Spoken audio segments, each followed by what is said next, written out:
And we're live. Welcome back to this 5-Minute Friday after a bit of a break. We can call this season 2. And we dig right in. The question is today, why do I always bring a camera to every freedive session? And I bring actually quite an older one. This is I don't even know which version of a GoPro that is. It's not the latest one for sure, maybe a 6 or so. Somebody could tell me.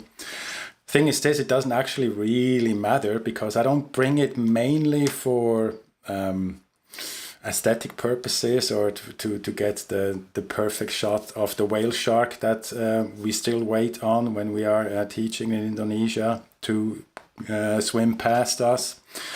But yeah, that's one of the reasons for sure. Even in fun sessions, there's always a camera with me. You never know what you're going to see underwater. So that's one of the main purposes in fun freediving. In education freediving, what this channel is also mainly about, is I think visual feedback, which means filming students, filming also people that you work with or freedivers that you work with on a higher level, like on a competition level, is this visual feedback that you can create with video is essential for the freediver of every level to understand what are the current problems and why focus on certain things that the coach or me says, like, you should focus on that. That visual feedback, it can be very, very helpful. I want to give you an example which I shot myself, which was sort of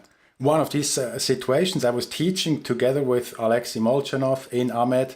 The camera was with me as usual, and out of habit I was filming, and I want to show you with this example how much information you can actually pull out of a simple shot like that. So first of all, I just let it roll for you so you can see. I'm looking down at the screen here that I can see the same what you hopefully see.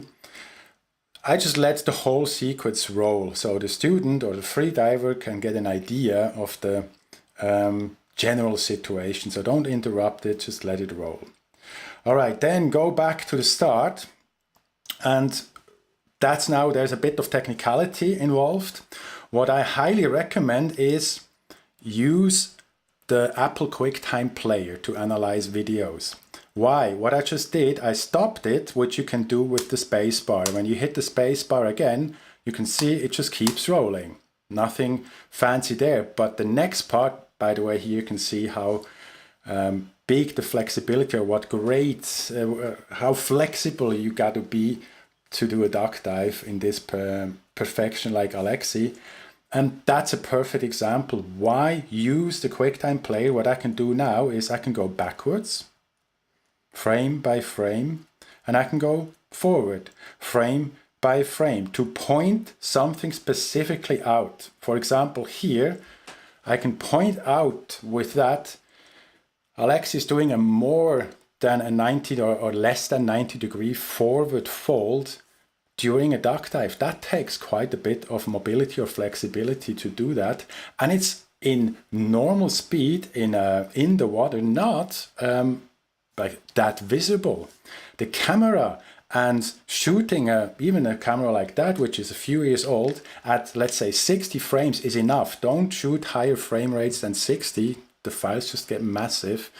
Is enough to go then step by step, like I do now, at once, with my arrow keys on the keyboard to point out what's happening. If I keep pressing on that arrow key, I get a super slow motion of the sequence that I filmed here.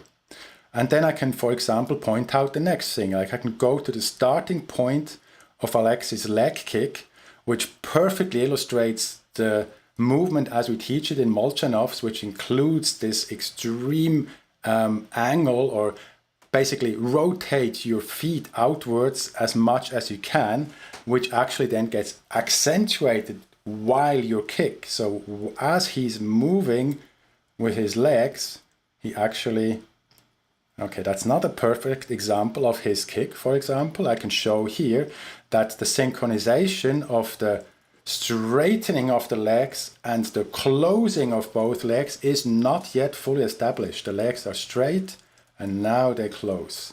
So it's a matter of milliseconds. That's not a big deal at all. It's something that you would not see in real time.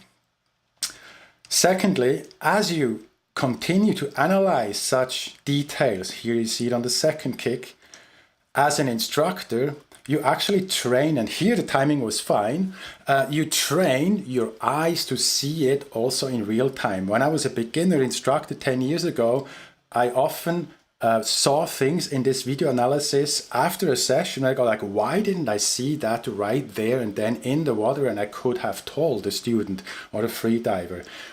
That's a matter of training your eye for details, and doing that after every session, like I'm used to do it, that's why I always have the camera with me, is training my eye to see it then also in real time. So over time, I can see more things, more small details, which I haven't seen earlier on. So it's a matter of self-training in there, I would say, which helps a lot. And the more often you do it, the better you get at it. That's my two reasons why a camera is, in my opinion, an absolute essential part of every freediver, for the whale shark, but for every instructor to do a proper technical analysis and improve your analysis, your skills to analyze a dive and give appropriate feedback. That's it for this week.